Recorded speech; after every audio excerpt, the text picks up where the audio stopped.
Shalom keluarga damai yang terkasih di dalam Tuhan. Puji Tuhan, kita berjumpa kembali di dalam Renungan Samas, Sabtu 25 November 2023. Keluarga damai, mari kita berdoa sebelum merenungkan firman Tuhan. Bapa Surgawi, tolonglah kami saat kami merenungkan firman-Mu. Jadikanlah kami bukan orang yang hanya cakap mendengar firman, tetapi juga cakap melakukannya. Di dalam nama Tuhan Yesus kami berdoa. Amin. Keluarga damai, tema yang akan kita renungkan bersama, menggunakan waktu dengan bijak. Firman Tuhan terambil di dalam Mazmur 90 ayat 10 sampai dengan 12. Namun saya akan membacakan di dalam ayat 12 saja. Demikian firman Tuhan. Ajarlah kami menghitung hari-hari kami sedemikian, hingga kami beroleh hati yang bijaksana. Demikian firman Tuhan. Keluarga damai yang terkasih di dalam Tuhan, Mazmur 90 ini ditulis oleh Musa. Dan Mazmur ini merupakan doa Musa kepada Tuhan. Sangat mungkin ketika Musa berdoa di dalam Mazmur ini, usia Musa masuk dalam periode 40 tahun ketiga. Karena ada penafsir yang mencoba membuat periode hidup Musa itu menjadi 3 periode. Yang pertama adalah periode hidup 40 tahun yang pertama, di mana Musa hidup di dalam istana Firaun, hidup di dalam segala keistimewaan, kelimpahan. Tetapi Musa memasuki periode hidup yang kedua, yaitu 40 tahun yang kedua. Hidup Musa tidak lagi di istana, tetapi di padang gurun. Tetapi justru disitulah Tuhan menjumpai Musa. Tuhan memanggil Musa untuk menjadi alat kemuliaan Tuhan. Lalu ketika Musa setelah dipakai Tuhan untuk membawa keluar bangsa Israel dari perbudakan di Mesir, Musa masuk di dalam periode hidup 40 tahun yang ketiga, di mana Musa sudah melewati padang gurun perjalanan bersama bangsa Israel menuju ke tanah Kanaan itu, tanah perjanjian. Jadi paling tidak Musa sudah melewati perjalanan waktu hidup dia di dalam segala rencana Tuhan. Sehingga ketika Musa menuliskan doa ini, lalu Musa menyebutkan angka umur hidup manusia itu 70 tahun, bahkan kalau kuat sampai 80 tahun, ini bukan untuk membatasi umur hidup manusia. Tetapi Musa ingin menegaskan bahwa umur hidup itu bukan dalam kurun waktu yang terbatas oleh angka. Tetapi Musa ingin menyadarkan bahwa memang hidup manusia ini ada di dalam keterbatasan kurun waktu. Jadi kalau Musa menyebutkan 70 tahun atau sampai 80 tahun, itu supaya setiap orang itu sadar bahwa hidupnya itu ada dalam keterbatasan. Nah, untuk itulah Musa berdoa dengan satu seruan di dalam ayatnya 14 ini. Ajarlah kami menghitung hari-hari kami sedemikian, hingga kami beroleh hati yang bijaksana. Dengan kata lain, Musa berdoa supaya diberi hati yang bijaksana untuk dapat menggunakan waktu dengan bijak.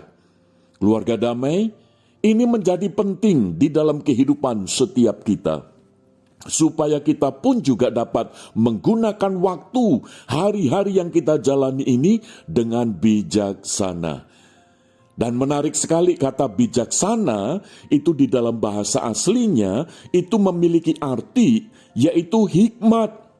Di mana hikmat ini yang membuat seseorang itu menjadi terampil. Terampil artinya itu bisa memiliki satu skill yang tidak dimiliki banyak orang. untuk bisa melakukan banyak hal di dalam kurun waktu yang bersamaan. Lalu kata hikmat yang berikutnya adalah bijaksana, wise, wisdom.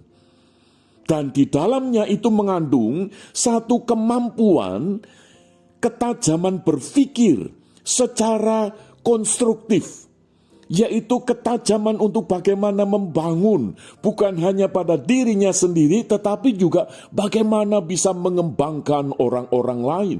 Dan itulah yang dialami oleh Musa. Dia bukan hanya membangun untuk dirinya sendiri, tetapi juga bagi umat Tuhan, yaitu bangsa Israel. Dan kata hikmat itu juga mengandung satu sikap hati yang lihai. Lihai di sini bukan negatif, tetapi lihai untuk bisa melakukan yang benar, melakukan yang baik, melakukan yang seturut dengan kehendak Tuhan. Dan itu sudah dialami oleh Musa. Bagaimana perjalanan 3 periode 40 tahunan itu. Yang pertama, dia bisa menikmati keistimewaan, kelimpahan, tetapi 40 tahun kedua mengalami pergumulan, dan 40 tahun ketiga Musa pada akhirnya dipanggil oleh Tuhan usia 120 tahun. Keluarga damai, hidup Musa telah menggunakan waktu dengan bijak. Sehingga Musa yang pertama memiliki hubungan yang semakin dekat dengan Tuhan. Wow, luar biasa. Menggunakan waktu dengan bijak itu bisa membuat kita semakin dekat dengan Tuhan. Dan itulah yang dialami oleh Musa. Yang kedua, menggunakan waktu hidup ini dengan bijak, itu bisa kita memiliki kepekaan terhadap suara Tuhan.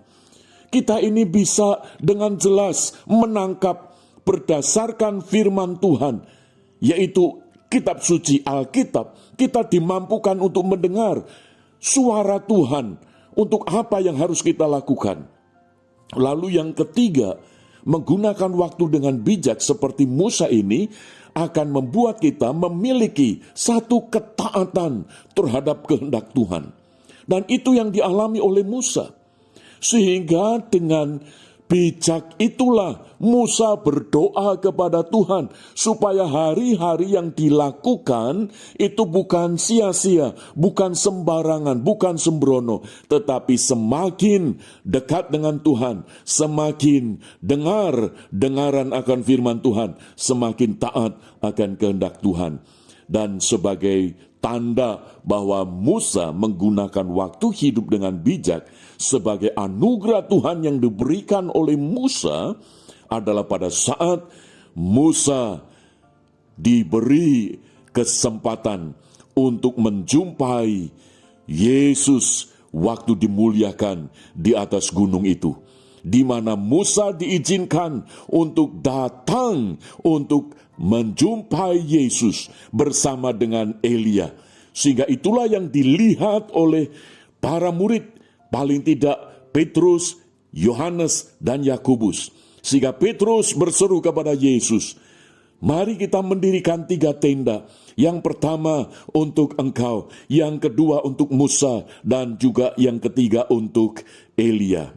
Keluarga damai, hidup dengan bijak, menggunakan waktu dengan hikmat Tuhan akan membuat nilai hidup kita ini memiliki dan masuk di dalam kekekalan.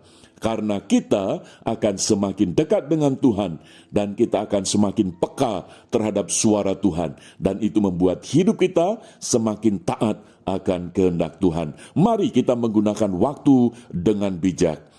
Mari kita berdoa. Bapa Surgawi, tolonglah kami, kiranya Roh Kudus-Mu memampukan kami untuk kami boleh hidup menggunakan waktu ini dengan bijak. Di dalam nama Tuhan Yesus kami berdoa.